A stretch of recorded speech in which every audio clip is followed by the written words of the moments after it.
Bismillah. Assalamualaikum warahmatullahi wabarakatuh.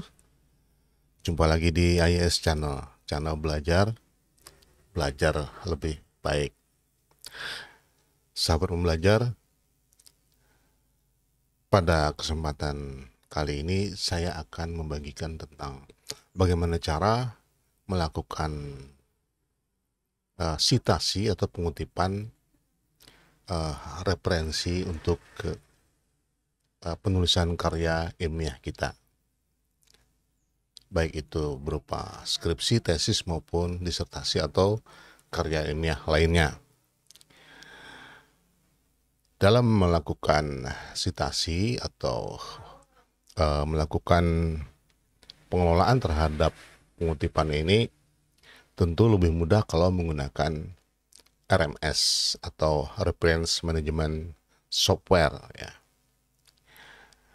Kita tinggal memilih stylenya, maka aplikasi lah yang akan menjalankan selanjutnya. Kita tinggal melakukan perubahan-perubahan kecil ya, kalau ada kesalahan atau kekurangan di dalam kutipan yang kita download misalnya. Tetapi yang jadi masalah adalah kalau kita melakukan pengutipan dan menyajikan daftar pustaka secara manual, maka ada kemungkinan banyak kesalahan di dalamnya. Yang terutama sekali adalah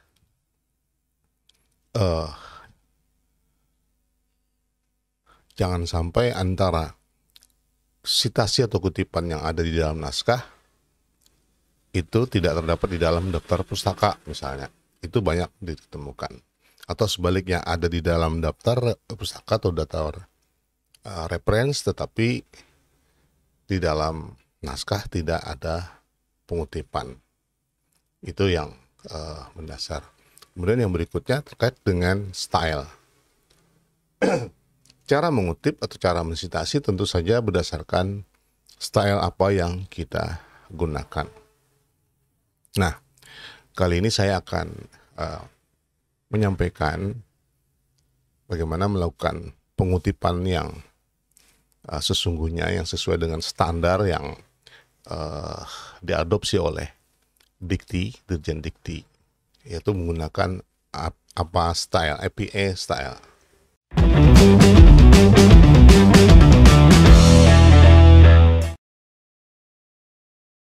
Seperti ini. Style yang diakui secara internasional sebenarnya cukup banyak ya. Ada beberapa, namun yang paling umum adalah menggunakan APA style.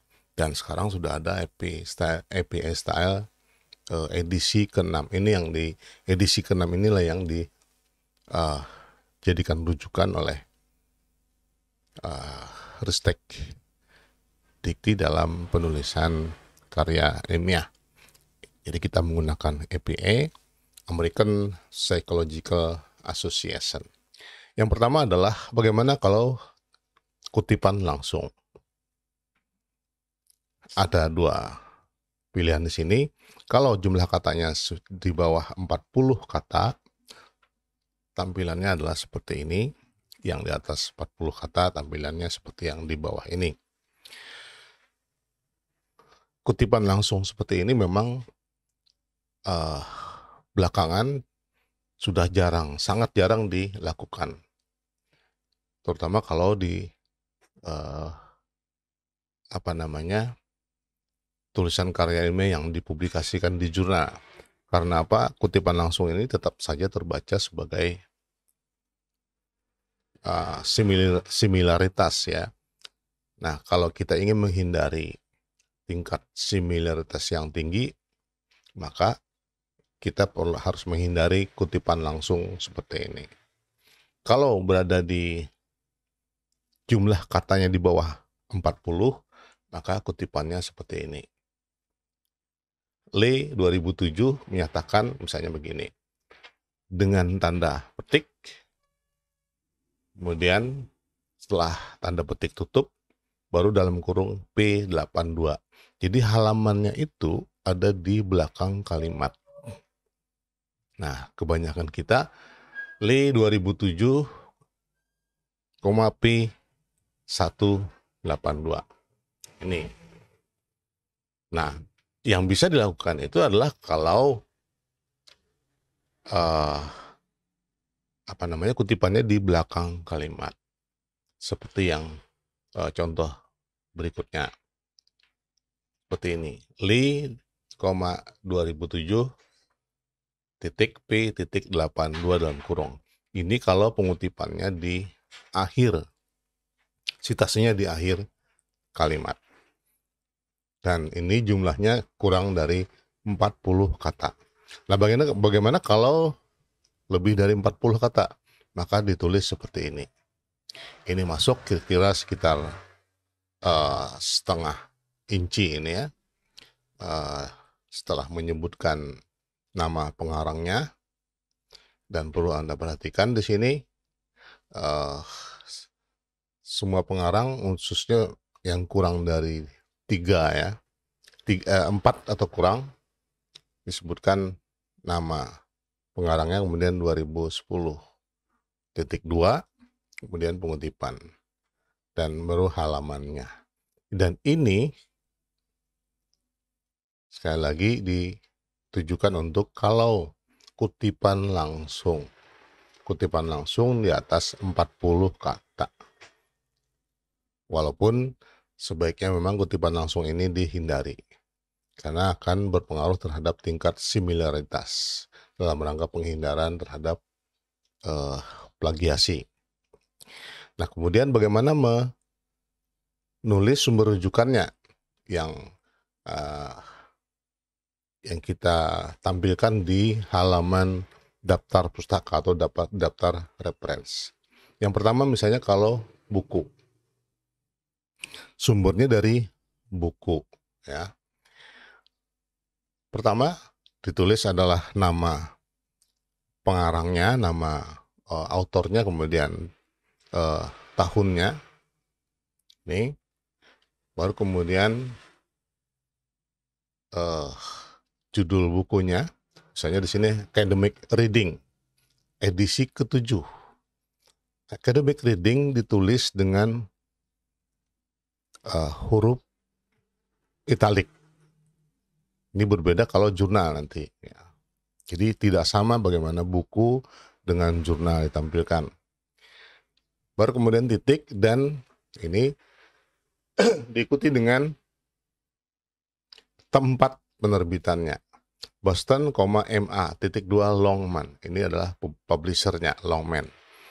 Nah, tidak lagi kalau sebagian di antara kita masih menulis Longman Publisher misalnya. Jadi publishernya itu tidak perlu ditambahkan di dalamnya, karena terus jelas ini adalah posisi sebagai publisher. Nah, kemudian bagaimana di artikel jurnal? Kalau artikel jurnal yang ditampilkan di daftar referensi atau daftar pustaka, maka ditulisnya nama belakang pengarangnya atau autornya, kemudian koma, lalu singkatan nama depan atau nama tengahnya. Kalau ada nama tengahnya, diikuti dengan tahun, titik, ya, kemudian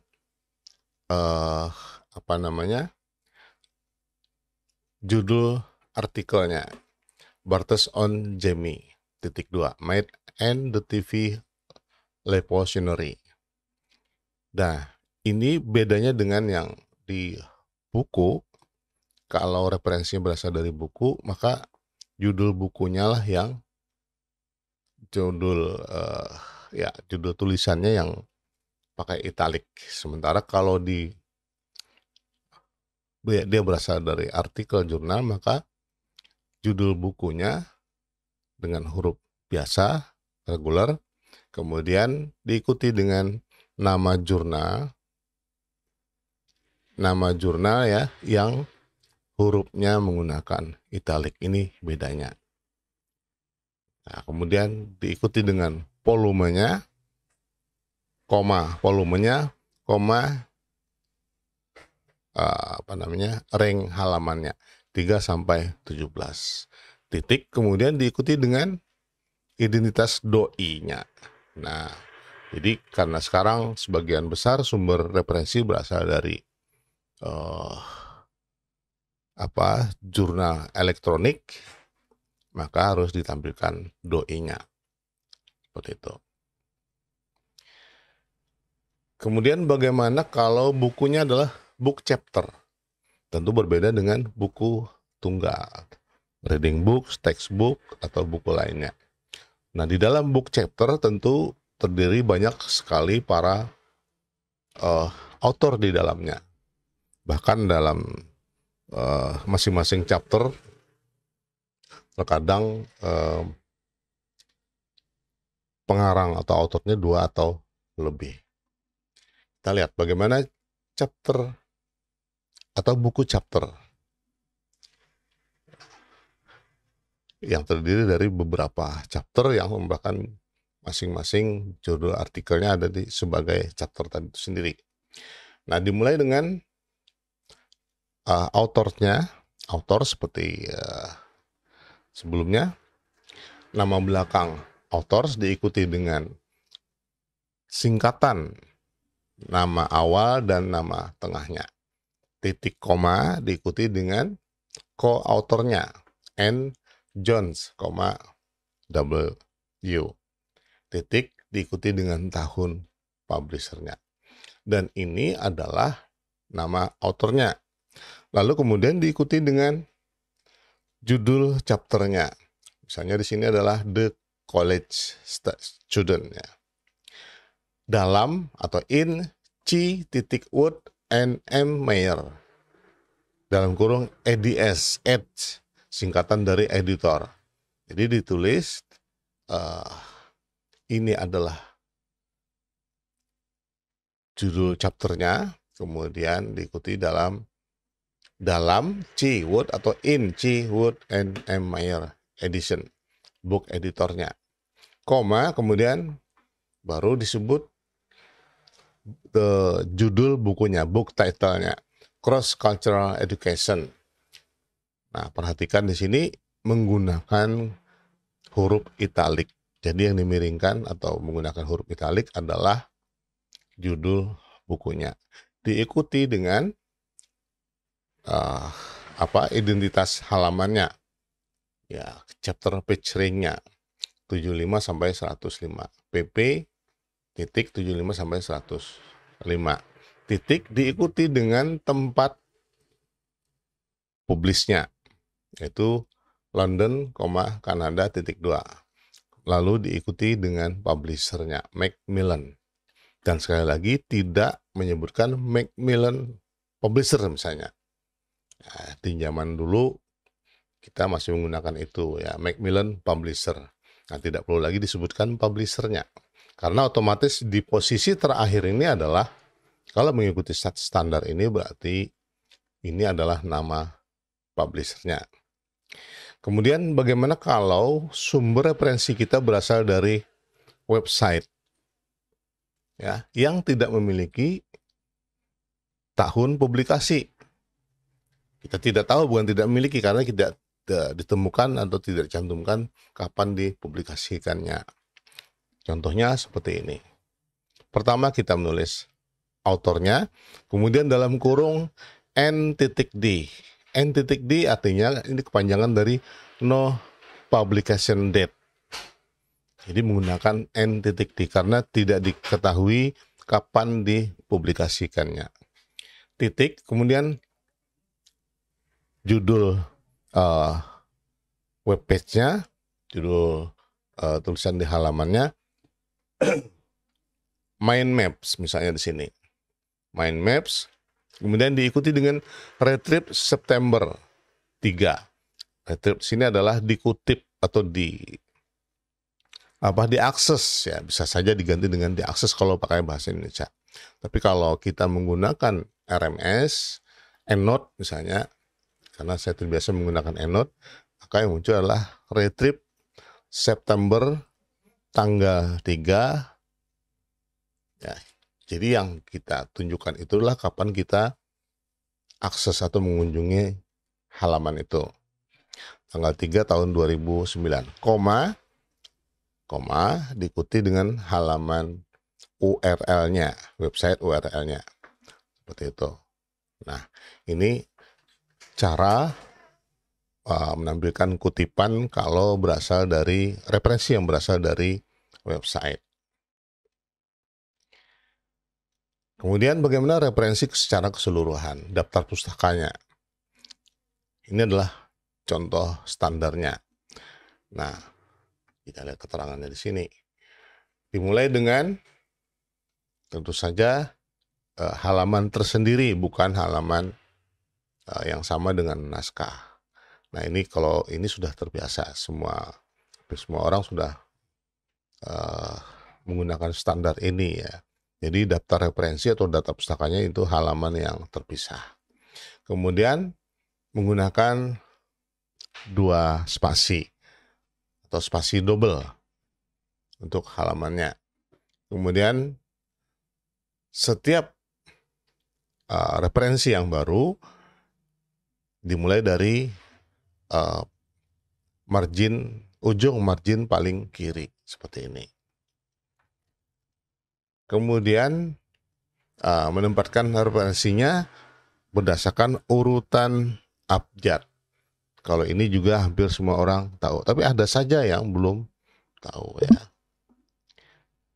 Kemudian di baris kedua setelah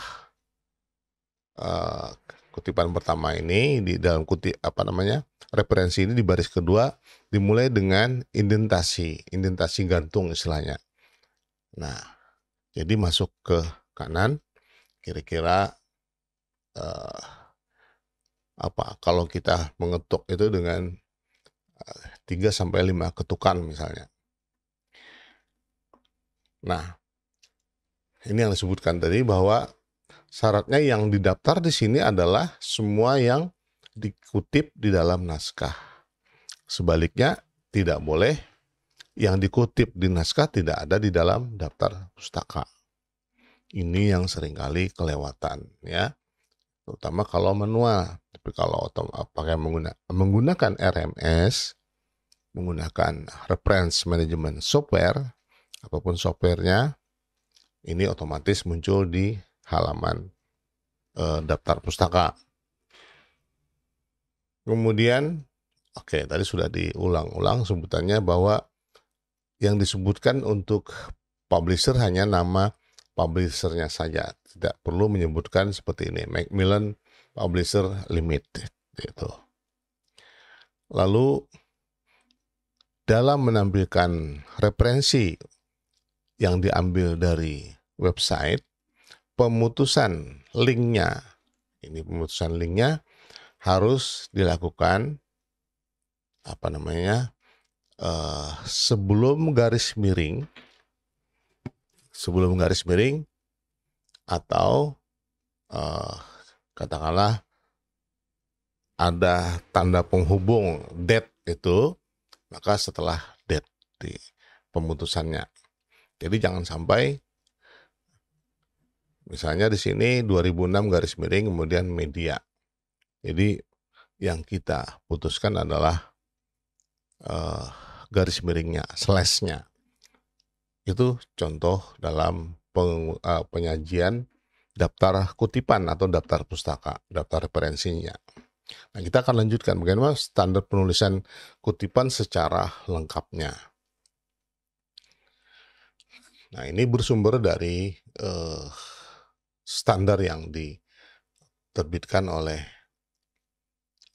Kementerian Riset, Teknologi dan Pendidikan Tinggi 2017. Waktu itu masih Kemenristek Dikti. Saya kira ini masih berlaku ya. Bagaimana kalau autornya, pengarangnya 3, 4, atau 5?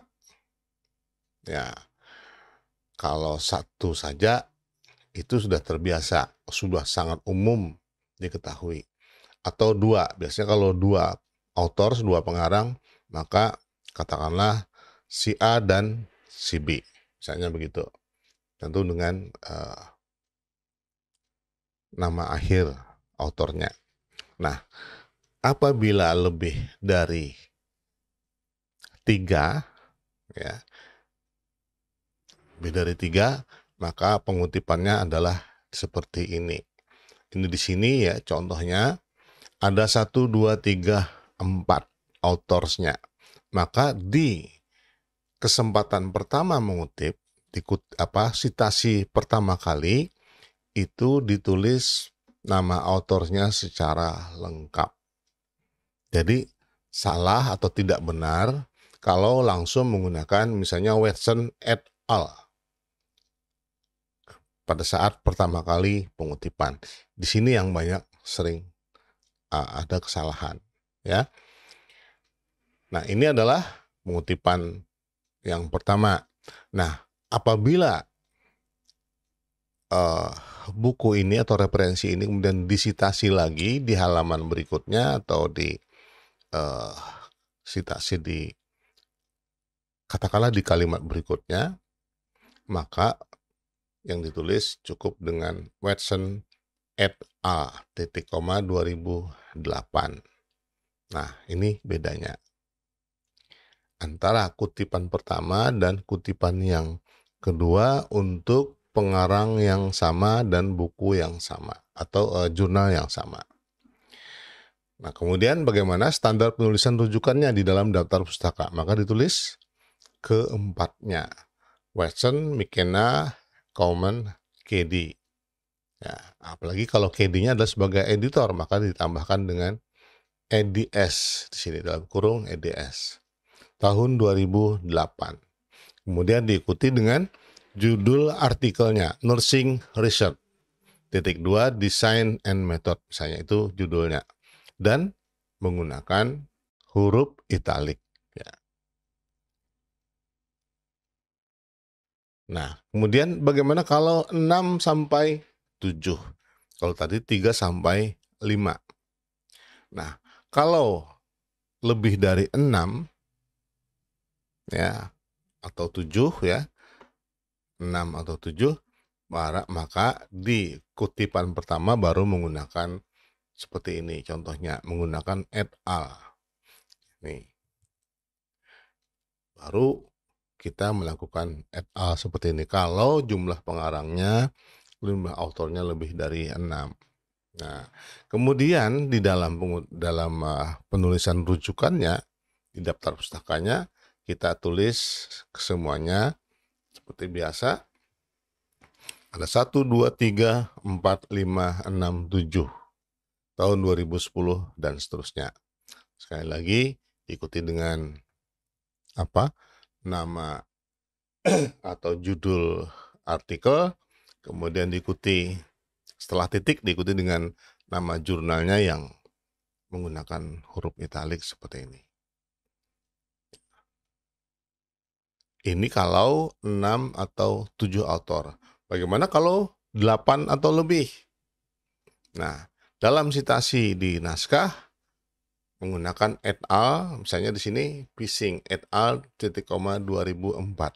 Karena jumlah autornya lebih dari 8 dan di kutipan pertama. Kita lihat di sini. Nah, contohnya ini Pising bring 1, 2, 3, 4, 5, 6 ya. 7, 8. Nah, jika ada 8 atau lebih penulis atau autor, sertakan 6 nama penulis pertama dan kemudian gunakan 3 titik-titik. 3 titik-titik sebelum diakhiri dengan nama penulis terakhir. Jadi ditulis ada 6 pengarangnya, 6 penulisnya, diikuti dengan titik 3, kemudian nama akhir penulis atau autor yang ke-8. Itu caranya. Oke. Nah, bagaimana kalau autorsnya adalah grup atau kelompok atau organisasi ya. Nah, apabila organisasi atau kelompok itu tadi memiliki singkatan yang resmi, maka pada kutipan pertama, misalnya contoh di sini adalah WHO, WHO ya kalau mau diinggriskan. Pada kutipan pertama disebut World Health Organization dalam kurungnya adalah kurung kurawal. WHO kemudian koma 2007 kurung tutup titik. Itu kalau di kutipan pertama. Selanjutnya di kutipan berikutnya 2 dan seterusnya, maka cukup dengan singkatannya. Mudah-mudahan ini lebih jelas, dan ini saya sering temukan banyak kesalahan ya. Karena kita menganggap sama saja, dan catatannya kita menggunakan singkatan ini adalah singkatan yang memang resmi dikenal di dunia misalnya. Nah, di dalam rujukan, daftar rujukannya adalah disebutkan bukan singkatannya tapi adalah kepanjangannya. World Health Organization 2007 ya, dan seterusnya seperti biasa antara buku dengan jurnal misalnya. Dan karena ini dikarang oleh organisasi bukan orang, maka setelah menyebutkan di mana penerbitannya titik 2, lalu disebut saja author. Jadi sebut saja author. Tuh. Ini adalah contohnya ya, penyajian di daftar pustaka. Nah, kalau penulis kelompok yang tidak ada singkatannya, maka kita tidak boleh menyingkatnya. Ya, contohnya di sini New Zealand House of Representatives, Health Committee 2007. Karena tidak disingkat secara resmi, maka kita tidak boleh menyingkatnya. Tuh. Jadi tidak ada singkatannya. Kemudian bagaimana kalau kita mengutip dari 2 atau beberapa sumber yang mirip-mirip? Bahkan 2 sampai 5 misalnya sumbernya, sumber citasinya yang mirip-mirip isinya. Maka dalam kutipan dituliskan penulis dalam kurung dengan urutan alfabet sekali lagi, kemudian diikuti dengan atau dipisah dengan tanda titik koma. Ini contohnya seperti ini. Resilience is seen as the ability to overcome adversity, combat stress and bounce back from hardship. Dalam kurung Dawson. Jadi ada 2 buku, ada 2 citasi, 2 sumber ya. Dawson 2006 titik koma diikuti oleh referensi keduanya atau sumber keduanya, Overton, 2005. Jadi seperti ini. Kalau 3 atau 4 maka diikuti seperti itu, dipisahkan dengan titik koma. Nah, bagaimana penulisan rujukannya? Penulisan rujukannya tetap seperti biasa, masing-masing di dalam daftar pustakanya. Dawson, kemudian Overton seperti ini. Dan ingat sekali lagi, urutannya ini adalah urutan abjad, bukan urutan tahun. Nah, saya mesti melihat banyak yang menggunakan alfabetika yang keliru atau urutan yang keliru. Jadi berdasarkan tahun, mana yang paling tua itu duluan. Jadi bukan itu, tapi berdasarkan abjad pengarangnya. Nah, kalau misalnya autornya sama, diterbitkan pada tahun yang sama, judulnya juga sama. Judulnya berbeda misalnya ya. Berbeda dan sama. Kita lihat seperti ini. Jika beberapa sumber rujukan memiliki nama penulis dan tanggal yang sama, maka dibedakan dengan menggunakan tambahan huruf kecil A, B, dan C, dan seterusnya. Penulisan dalam daftar rujukan juga disebutkan A, B, dan C di ya apa namanya, di sebelah tahunnya ya, sebelah tahunnya. Nah, contoh di sini ya.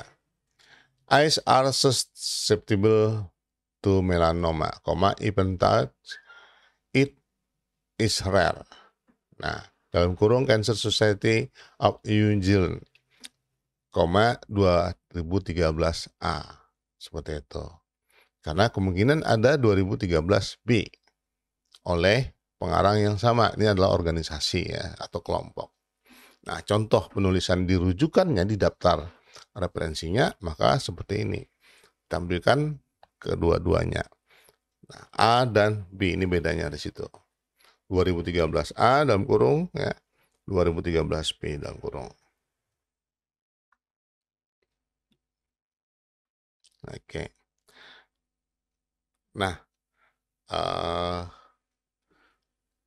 kalau kita mengutip dari sumber yang sekunder, mengutip dari sumber sekunder, yang saya sering baca itu anu di dalam anu gitu ya, siapa di dalam siapa. Nah, walaupun saya anjurkan kalau bisa dihindari pengutipan yang seperti ini, secondary source seperti ini. Kenapa? Nampak sekali kalau terlalu banyak gitu ya, nampak sekali penulisnya adalah malas mencari sumber utamanya. So, jadi kalaupun terpaksa, maka kita harus menulisnya seperti ini. Contohnya, Fawcett dalam kurung as cited in Pollitt and Beck, 2008. Oke, belum. Ya. Nah, Fawcett dalam kurung kalau di Indonesia kan berarti apa namanya? Dikutip dalam Pollitt dan Beck 2008 kalau di Indonesia kan. Tapi kalau dengan bahasa aslinya as cited in Pollitt and Beck, 2008. Nah, yang ini yang saya katakan tadi di dalam RMS memang tidak terakomodasi. Jadi kita harus lakukan sedikit pengeditan untuk menyesuaikan. Ya, karena kita mengambil sumber dari